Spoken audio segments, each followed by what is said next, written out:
অবশেষে ফাইনালি উসমান হাদি ভাইয়ের হত্যাকারীদেরকে পুলিশ গ্রেফতার করতে সক্ষম হয়েছে। দুই প্রধান আসামি উসমান হাদি ভাইয়ের হত্যাকারীর মধ্যে দুই প্রধান আসামি হচ্ছে ফয়সাল ও আলমগীর। এই দুইজনকেই কিন্তু আজকে পুলিশ গ্রেফতার করতে সক্ষম হয়েছে ভারতীয় পুলিশ। তবে এটা এমনি এমনি করেনি, বাংলাদেশ থেকে ভারতকে চাপ দেওয়া হয়েছিল এই দুই হত্যাকারীকে যেন দ্রুত ধরে বাংলাদেশে পাঠিয়ে দেয়। তবে প্রশ্ন হচ্ছে আসলেই কি ভারত এই দুই হত্যাকারীকে বাংলাদেশে ফেরত দেবে? কারণ হচ্ছে কি, আমাদের দেশের সবচেয়ে বড় সন্ত্রাসী যিনি শেখ হাসিনা, তাকেই কিন্তু ভারতে সেফটি দিয়ে রাখা হয়েছে, সিকিউরিটি দিয়ে। ভারতীয় সরকার আমাদের দেশের সবচেয়ে বড় কুখ্যাত খুনিকে তাদের দেশে আশ্রয় দিয়ে রেখেছে।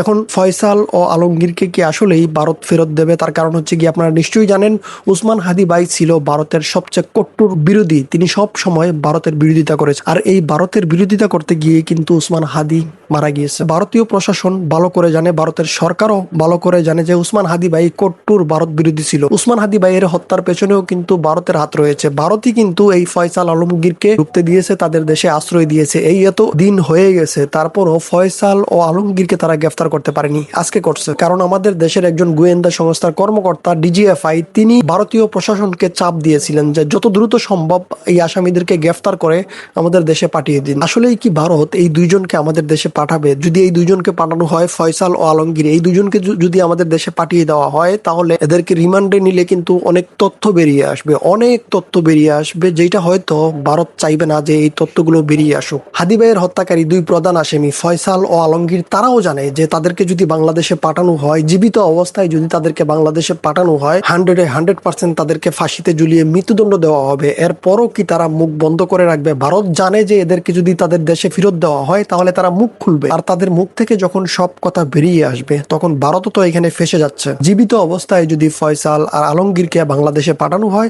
নিশ্চিত তাদেরকে মৃত্যুদণ্ড দেওয়া হবে, ফাঁসিতে ঝুলিয়ে মৃত্যুদণ্ড দেওয়া হবে, এটা 100% শিওর। কিন্তু এই মৃত্যুদণ্ড অবস্থায় মৃত্যুপ্রাপ্ত আসামি মিথ্যা বলবে না, এটা নিশ্চিত। এবার দেখার বিষয় হচ্ছে এই দুই আসামিকে আসলেই কি ভারত সরকার বাংলাদেশে পাঠাবে নাকি বাহানা করবে।